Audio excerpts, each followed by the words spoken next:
Hermanos queridos, muy buenas noches, que el Señor les bendiga. Bienvenidos para participar del estudio de la palabra del Señor. Y para esta ocasión vamos a estudiar el Evangelio según San Lucas, el capítulo 18. Amigos, bienvenidos. Y también amigos y hermanos que sintonizan la Radio Atalaya de la ciudad de Milagro y los canales de la Iglesia Evangélica Ecuatoriana, Alianza Cristiana y Misionera. Vamos orando al Señor para que Él nos presida, Él nos dirija por medio de su Santo Espíritu. Oremos al Señor. Soberano Dios y buen Padre Celestial, nos acercamos a Ti por medio de nuestro Señor Jesucristo, el que tomó en la cruz del Calvario nuestro lugar como nuestro sustituto, el justo muriendo por nosotros los injustos, y guiados por el Espíritu Santo de Dios que vive dentro de nosotros desde el momento de nuestra conversión, cuando nos arrepentimos de nuestros pecados. Gracias, Señor, por tu palabra. Es una bendición estudiarla, qué bendición practicarla, enseñarla y predicarla. Guíanos, Señor, en esta noche, en este estudio del Evangelio según San Lucas, el capítulo 18. Lo hacemos en el nombre de nuestro Señor Jesucristo. Amén. Vamos a tomar nuestras Biblias y leamos en el capítulo 18 los versículos 1 al 8 que dicen de la siguiente manera. Lucas 18, 1 al 8. También les refirió Jesús una parábola, qué hermoso, sobre la necesidad de orar siempre y no desmayar, diciendo: había en una ciudad un juez que ni temía a Dios ni respetaba a hombre. Había también en aquella ciudad una viuda, la cual venía a él diciendo: hazme justicia de mi adversario. Y él no quiso por algún tiempo, pero después de esto dijo dentro de sí: aunque ni temo a Dios, ni tengo respeto a hombre, sin embargo, porque esta viuda me es molesta, le haré justicia, no sea que viniendo de continuo me agote la paciencia. Y dijo el Señor: oíd lo que dijo el juez injusto. ¿Y acaso Dios no hará justicia a sus escogidos que claman a Él, pongan atención, día y noche? ¿Se tardará en responderles? Os digo que pronto les hará justicia. Pero cuando venga el Hijo del Hombre, ¿hallará fe en la tierra? Dios nos ordena orar, mantener comunión con Él. La vida de Jesús aquí en la tierra fue una vida de oración. Y por esto Pablo dijo: orad sin cesar. Y el Señor aquí habla de la necesidad de orar siempre y no desmayar. Somos creyentes, somos discípulos de Cristo que a veces desmayamos, como sucedió con los discípulos del Señor Jesús, cuando la noche del jueves, en la semana cuando Él fue crucificado, subió al monte de los Olivos a orar, donde siempre lo hacía. Y mientras Él oraba, y Él luchaba, tenía una lucha espiritual, aún dice Lucas que su sudor eran como grandes gotas de sangre que caían de su rostro a la tierra. Y cuando vino donde estaban sus discípulos, los halló durmiendo. Y les dijo: ¿no habéis podido velar conmigo una hora? El Señor dio a conocer una parábola, una historia que tiene una sola verdad espiritual. Una viuda que vino con persistencia delante de un juez que era injusto. Y el juez finalmente la atendió porque dijo: no sea que esta viuda me moleste y se agote mi paciencia. Le haré pues justicia. Y si este juez injusto, que ni temía a Dios ni respetaba a hombre alguno, le hizo justicia a la viuda, ¿cuánto más si nosotros le clamamos al Señor día y noche? Amados hermanos, ¿cuál es su petición? Si hubiéramos orado, no hubiéramos fracasado. La enseñanza aquí del Señor es que tenemos que ser persistentes en oración.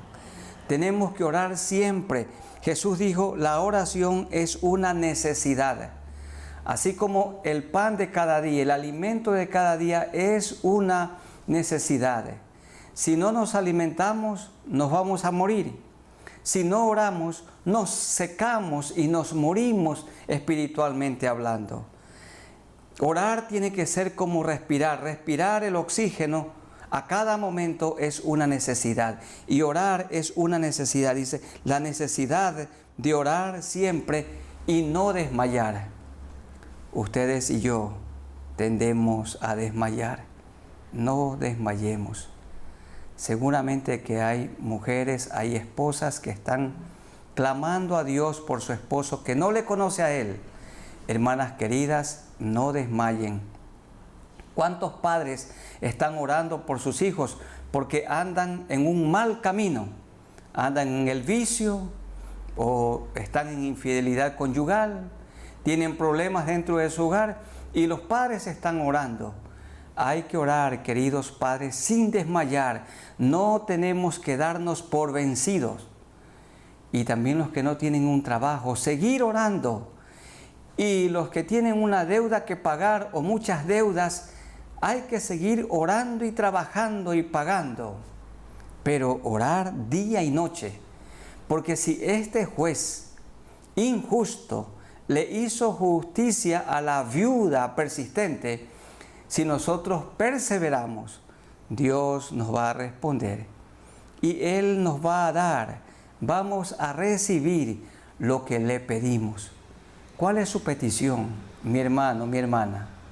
Persista en su petición. Dice el Señor, no desmaye, no desmaye. Y amigos queridos, hay que arrepentirse de todo pecado y de toda maldad y mantener la comunión con Dios sin desmayar. Recuerden, amigos, que la primera oración que Dios escucha de una persona que no le conoce a Él es la oración de confesión, es la oración de arrepentimiento, es la oración de conversión. Cuando la persona le pide perdón al Señor por todos sus pecados, entonces la sangre de Cristo lo limpia de todo pecado y de toda maldad y queda sellado con el Espíritu Santo de Dios. Es decir, el Espíritu Santo de Dios viene a vivir dentro de la persona que se arrepiente, como vive hoy dentro de nosotros. La necesidad de orar y no desmayar. Os digo que pronto les hará justicia. Hermanos queridos, el mandato del Señor es no desmayemos, no desmayemos. Queremos que nuestros hijos tengan hogares saludables, que se casen con un hombre de corazón bueno, las señoritas, que los jóvenes se casen con una señorita de corazón bueno, personas arrepentidas que conozcan a Cristo. No desmayemos en oración como Daniel, que oraba antes de la crisis, en la crisis y cuando pasaba la crisis. Orar sin desmayar. En segundo lugar, en ese mismo contexto, a unos que confiaban, dice el verso 9, en sí mismos, como muchos hoy que confían en su profesión, en sus títulos académicos, en el dinero que poseen, en los bienes materiales o en su posición social o su cargo, confiaban en sí mismos como justos y menospreciaban a los otros, dijo también esta parábola, esta historia. 2 hombres subieron al templo a orar. Uno era fariseo y el otro publicano. Los fariseos eran personas conocedoras de la ley y muchos los veneraban. Y los publicanos eran personas despreciadas aquel tiempo porque le cobraban impuestos a su pueblo judío para Roma. Y dice el verso 11, el fariseo muy orgulloso dijo, puesto en pie, oraba consigo mismo de esta manera: Dios, te doy gracias porque no soy como los otros hombres, ladrones, injustos, adúlteros, ni aun como este publicano. Ayuno 2 veces a la semana, doy diezmos de todo lo que gano. Mas el publicano, estando lejos, no quería ni aun alzar los ojos al cielo, sino que se golpeaba el pecho diciendo: Dios, sé propicio a mí, pecador. Os digo que este, es decir, el publicano, descendió a su casa justificado antes que el otro, porque cualquiera que se enaltece será humillado, y el que se humilla será enaltecido.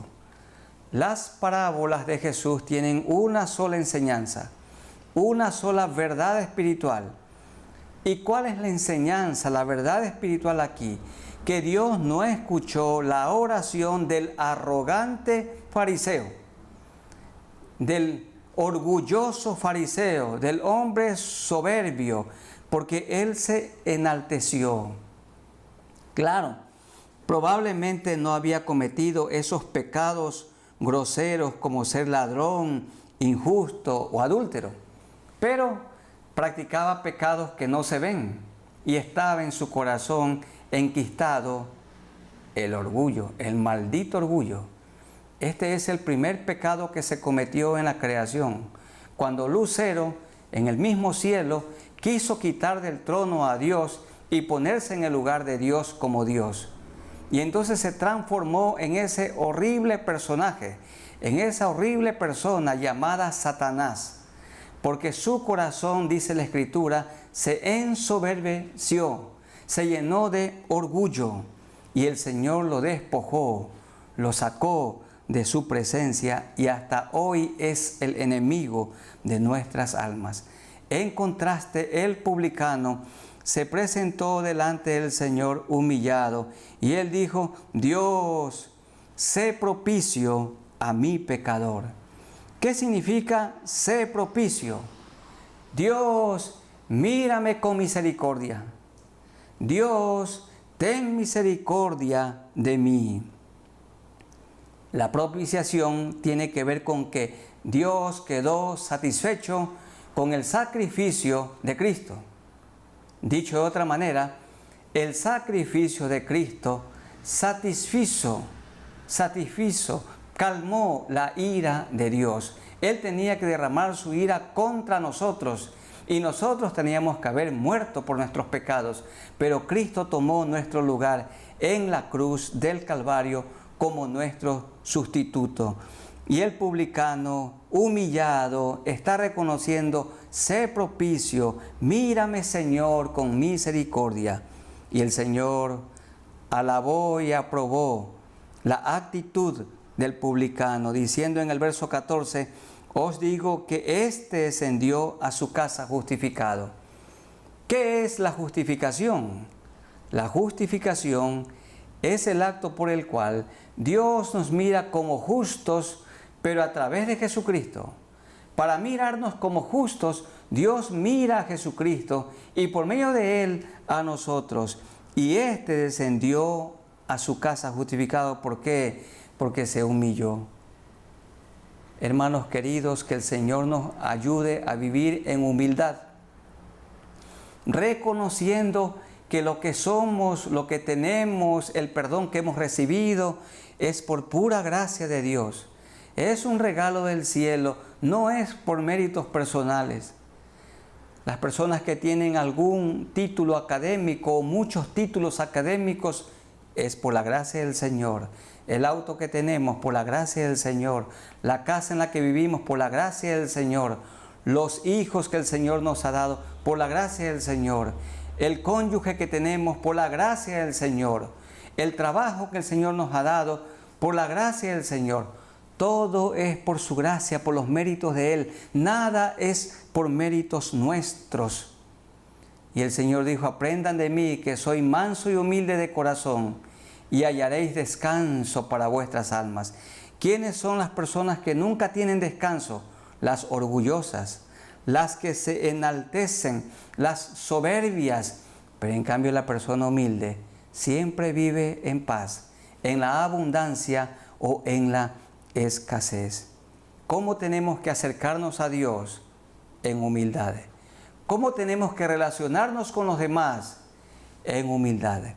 Todo lo que somos y lo que tenemos por pura gracia del Señor. En tercer lugar, en ese mismo contexto, el Señor dijo en los versículos 15 al 17, traían a Él los niños para que los tocase, lo cual, viendo los discípulos, les reprendieron. Mas Jesús, llamándolos, dijo, dejad a los niños venir a mí, y no se lo impidáis, porque de los tales es el reino de Dios. En Mateo, el reino de los cielos. De cierto os digo, que el que no recibe el reino de Dios como un niño, no entrará en él. ¿Cómo debe recibir una persona el reino de Dios? ¿Cómo entra al reino de los cielos? Como un niño. ¿Y cómo es un niño? Los niños pequeñitos son humildes, son sencillos. Los niños pequeñitos no hacen acepción de personas. Los niños pequeñitos, ellos obedecen. Los niños pequeñitos son como un barro blando, moldeables. Entonces tenemos que volvernos sencillos, hasta ingenuos, como un niño. Y si no nos volvemos como un niño, no podremos entrar en el reino de los cielos. Los niños pequeñitos no han aprendido todavía a ponerse la careta, no han aprendido a ponerse el antifaz o la máscara. Ellos se presentan tal como son. 2 niños pequeñitos de 3 años pueden jugar sin ningún problema. Uno negrito y el otro blanco, de cualquier color su piel. Al Señor no le importa esto. Puede jugar el niño de un agricultor o el hijo del príncipe o del rey o el hijo de la princesa, de la reina. Pero cuando esos niños ya crecen y son jovencitos, preadolescentes, ya no. Ya ellos solamente se reúnen con gente de su clase. Pero cuando son pequeñitos, no hacen acepción de personas. Y así el Señor quiere que nosotros no hagamos acepción de personas, que seamos sencillos, que seamos humildes, que seamos mansos, que digamos la verdad, que seamos transparentes. Los niños muestran por fuera lo que tienen por dentro, pero ya los que hemos crecido aprendemos a fingir, eso sí. Y entonces aprendemos a hacer teatro. Hemos aprendido muy bien a ponernos en ciertas circunstancias la máscara.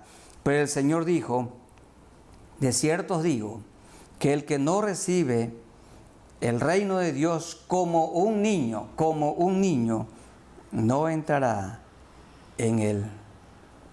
Una cuarta enseñanza de Jesús, aquí en el Evangelio según San Lucas, el capítulo 18, sobre el joven rico. A este joven rico una cosa le faltaba. Y vamos a leer y mirar qué es lo que le faltaba. Dice el 18 hasta el 30. Un hombre principal le preguntó diciendo, Maestro bueno, ¿qué haré para heredar la vida eterna? Jesús le dijo, ¿por qué me llamas bueno? Ninguno hay bueno sino solo Dios. El joven rico no conocía que Jesús es el Dios encarnado.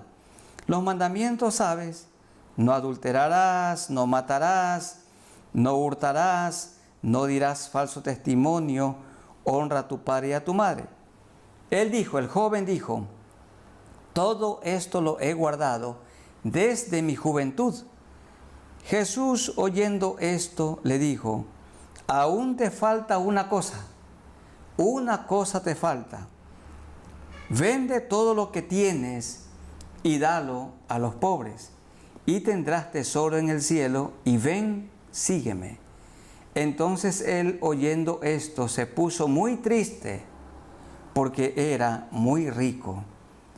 Al ver Jesús que se había entristecido mucho, dijo: «Cuán difícilmente entrarán en el reino de Dios los que tienen riquezas, porque es más fácil pasar un camello por el ojo de una aguja que entrar un rico en el reino de Dios».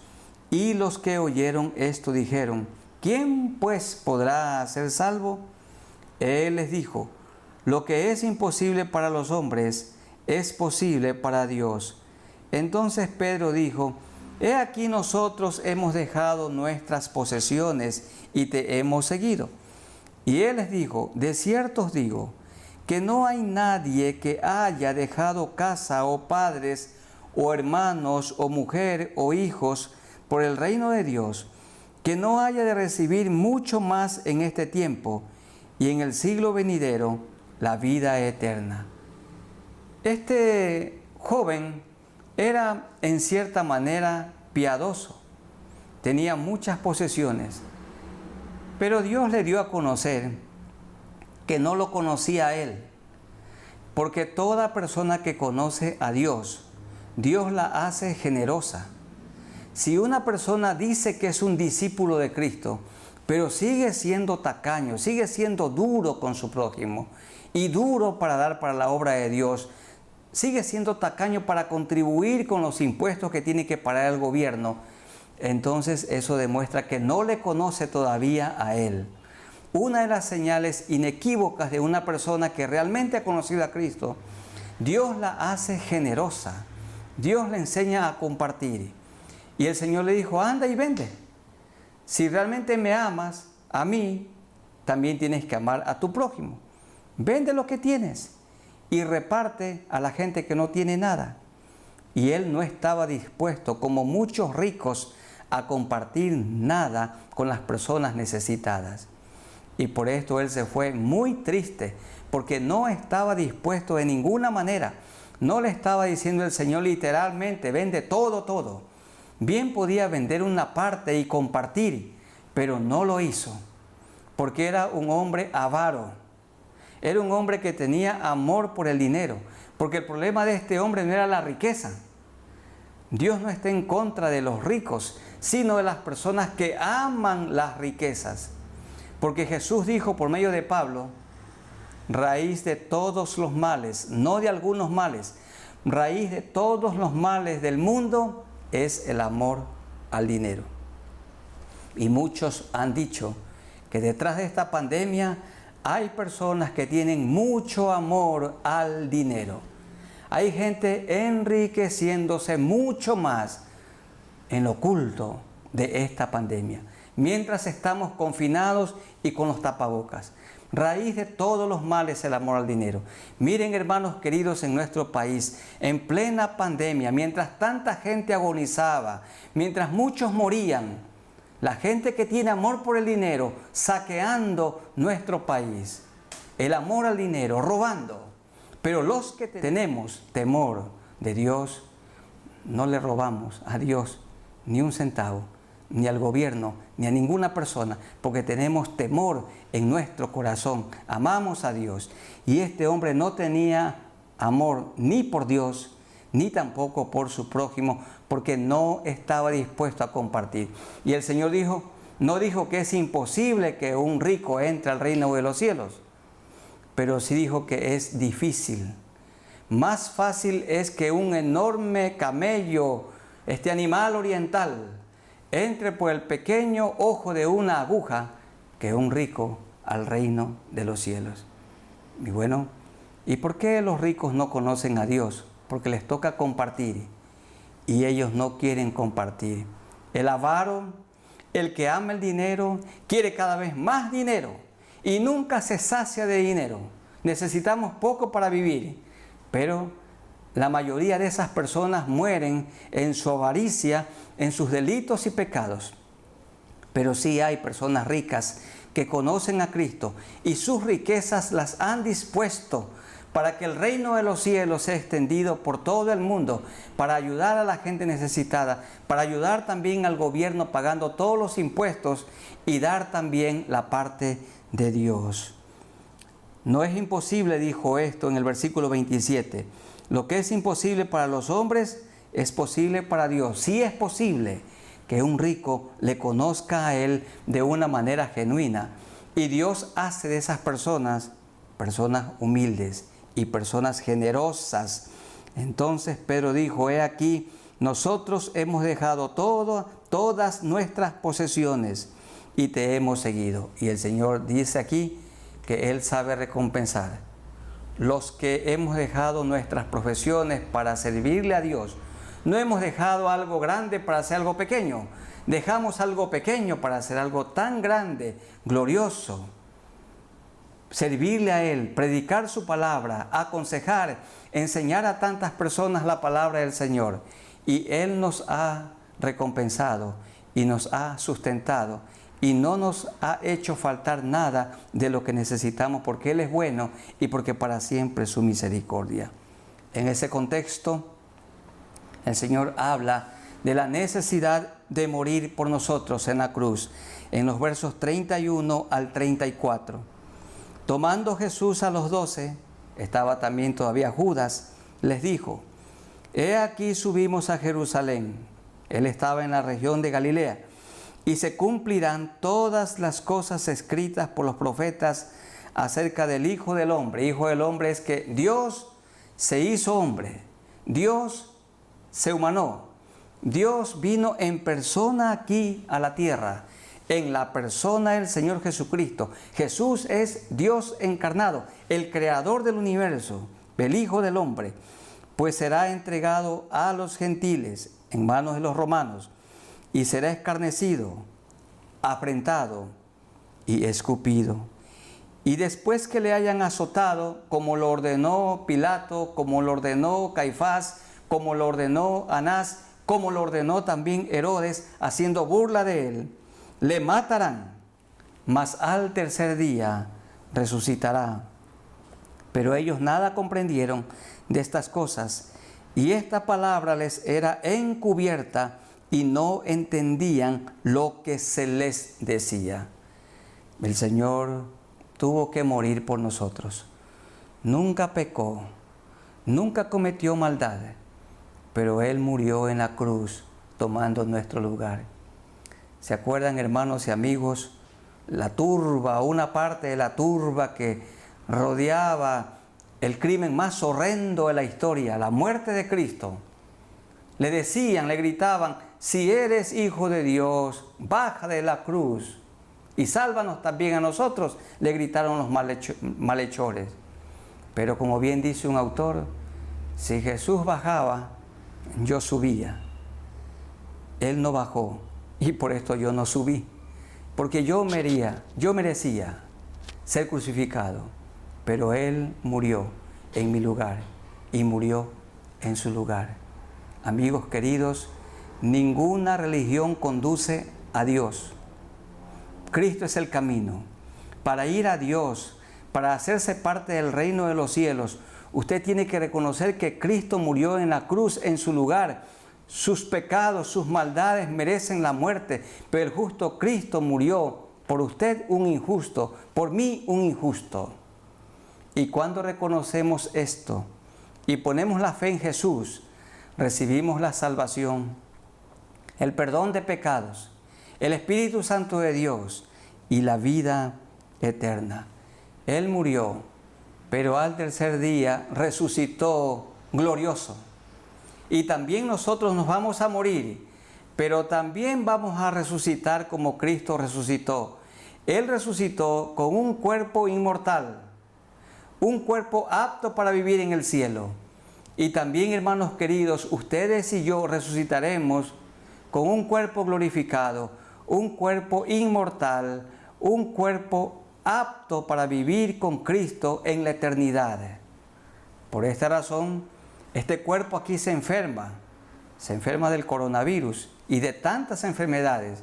Este cuerpo se envejece, se tuerce, se arruga, se duele, se muere. Pero el cuerpo que el Señor nos dará, cuando resucitemos, será un cuerpo que nunca muere. Estaremos con Cristo por los siglos de los siglos. Amén. Por toda la eternidad. Con esta esperanza bienaventurada tenemos que vivir. Y mientras el Señor ya iba subiendo hacia Jerusalén, el Señor en el pasando por Jericó, sanó a un hombre enfermo. En los versos 35 al 43. Aconteció que acercándose Jesús a Jericó, donde vivía gente rica, un ciego estaba sentado junto al camino mendigando. Y al oír a la multitud que pasaba, preguntó qué era aquello. Y le dijeron que pasaba Jesús Nazareno. Entonces dio voces diciendo: Jesús, Hijo de David, ten misericordia de mí. Y los que iban delante le reprendieron para que callase, pero él clamaba mucho más: Hijo de David, ten misericordia de mí. Jesús entonces, siempre misericordioso, deteniéndose, mandó traerle a su presencia, y cuando llegó le preguntó diciendo: ¿qué quieres que te haga? Porque hay gente enferma que no quiere ser sanada. Yo recuerdo de una mujer que tenía su brazo quebrado y su brazo colgaba. Y yo le di la oportunidad, o le presenté la oportunidad de asistir donde un traumatólogo que le podía arreglar su brazo. Tenía sanidad. Pero ella dijo: no, yo no quiero sanidad de mi brazo, porque si Dios me sana, la gente ya no me da dinero. Ella quería seguir con su brazo quebrado. Entonces estaba con su brazo colgando allí en la calle, en un muro donde los carros tenían que detenerse para pedir dinero. Por esta razón, como hay gente que no quiere que Dios la sane porque sacan provecho económico de su enfermedad, el Señor le preguntó: ¿qué quieres que te haga? Y él dijo: Señor, que reciba la visión. Devuélveme los ojos, no veo la vista. Jesús le dijo: recíbela, tu fe te ha salvado. Él vio físicamente y también vio espiritualmente, porque el Señor le perdonó sus pecados. Y luego vio y le seguía como su discípulo, glorificando a Dios. Y todo el pueblo, cuando vio aquello, dio alabanza a Dios. ¿Qué es lo que gritó este hombre cuando Jesús pasaba por allí? Ten misericordia de mí.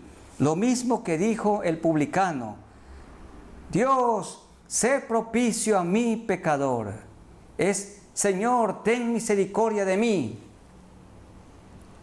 Y hermanos queridos, este tiene que ser nuestro grito, nuestro pedido: Señor, ten misericordia de mí. Queridos pastores, consiervos, cuando un consiervo cae en pecado, que nos libre el Señor de hablar de este tema y de alegrarnos. Que tenga Dios misericordia. Cuando un consiervo cae: Señor, ten misericordia de mí. Cuando un consiervo es infiel a su cónyuge: Señor, ten misericordia de mí. Cuando un consiervo administra mal la iglesia del Señor, su rebaño: Señor, ten misericordia de mí. Cuando un consiervo predica herejías: Señor, ten misericordia de mí. Muchos a nuestro alrededor caen y tenemos que decir: ten misericordia de mí. Cuando el hijo de mi hermano fracasa, cuando su hija fracasa, es: Señor, ten misericordia de mí. Te ruego que tengas misericordia de nuestros hijos. Ten misericordia de mí. Sé propicio, Señor, a mi pecador. Y el Señor, que es tan sensible, bueno y misericordioso, atendió al ruego, al clamor, al grito de este hombre. Lo sanó físicamente, pero más, lo sanó espiritualmente. Este ciego pudo ver físicamente, pero ahora pudo ver espiritualmente. Hay personas enfermas con una enfermedad física, pero la gran mayoría está enferma su alma. Y el Señor quiere quitar esa enfermedad, quiere quitar el pecado, limpiarlo con la sangre que Él derramó en la cruz del Calvario. Él atendió a este hombre doliente. Él tuvo misericordia. Queridos hermanos, cualquiera sea su enfermedad, Cristo es sanador. Él es el médico eterno. Mis amados amigos, antes de sanarlo de su enfermedad, Cristo quiere sanar su alma, quiere limpiar sus pecados. Las manchas de sus maldades pueden ser lavadas, pueden ser quitadas únicamente por la sangre de Jesucristo.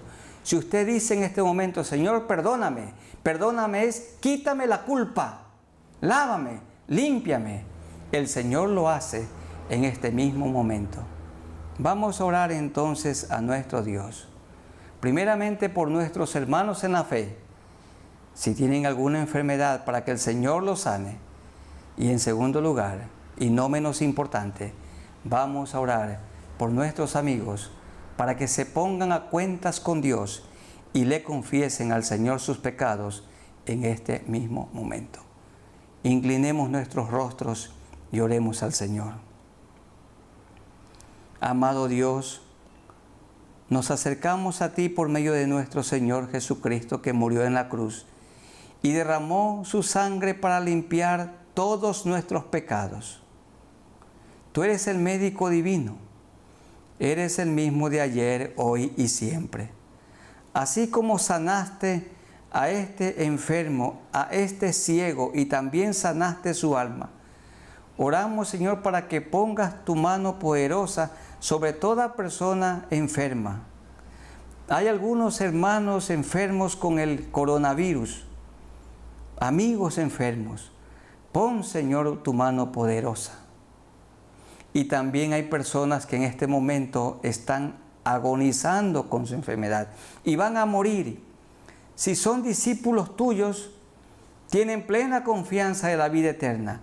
Pero si son personas que están agonizando y no te conocen a ti, deben saber que se van a condenar, a no ser que se arrepientan de sus pecados. Y aquí, Señor, en esta oración, te pedimos por nuestros amigos, para que se arrepientan. Cristo le devolvió la visión física a este hombre ciego, pero también lo perdonó, también le limpió su alma, le quitó su ceguera espiritual. Amigos queridos, ustedes pueden reconciliarse en este momento con Dios. Díganle al Señor, Señor Jesús, yo sé que tú moriste por mí en la cruz del Calvario y derramaste tu sangre. Soy una persona mala. Con tu sangre que derramaste en la cruz, limpia todos mis pecados, limpia mi alma, quita de mi vida la ceguera espiritual, dame tu Santo Espíritu y ayúdame para que yo sea desde hoy una criatura nueva, una persona nueva. Te agradezco. Ahora también te ruego que sanes mi cuerpo de alguna enfermedad física que tenga. Dígale, amigo, Señor, así como has perdonado y has limpiado mi alma, como has sanado mi alma, también sana mi cuerpo, poniendo tu mano todopoderosa sobre mí. Te agradezco por esta salvación tan grande que me has dado. Señor, gracias por nuestros hermanos en la fe, que vivamos a cuentas contigo.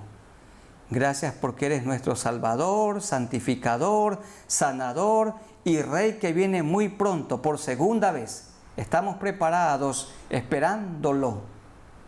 Y también gracias por nuestros amigos que se han reconciliado contigo, han puesto su fe en ti y tú los has lavado, los has limpiado con tu sangre preciosa. Que puedan seguir esta vida poniendo su mirada en ti, como el ejemplo, el modelo, el maestro a seguir, el único Salvador, Cristo Jesús, Cristo el Señor. Gracias por esta salvación tan grande que todos nosotros hemos recibido. En el nombre de nuestro Señor Jesucristo.